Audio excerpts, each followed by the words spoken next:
Sumani news channel को subscribe करें और बेल वाले आइकन को भी दबाएं ताकि हर आने वाली न्यूज़ की अपडेट आपको मिल सके। कोटली एमएलए और वज़ीर हुकूमत राजा नसीर अहमद का भतीजा और पीआरओ असद शबीर का भाई साजिद शबीर कोटली पुलिस ने गिरफ्तार कर लिया।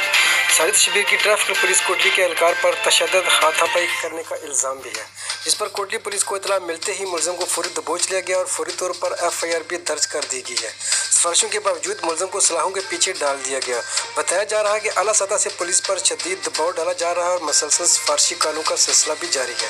ताहम पुलिस ने किसी दबाव के खातिर में लाए बगैर कानून की बालादस्ती कायम की और कानून के रखवालों ने मुस्बत हिकमत अमली दिखाते हुए एफआईआर काट कर सिफारिशों के छक्के छड़ा दिए हैं।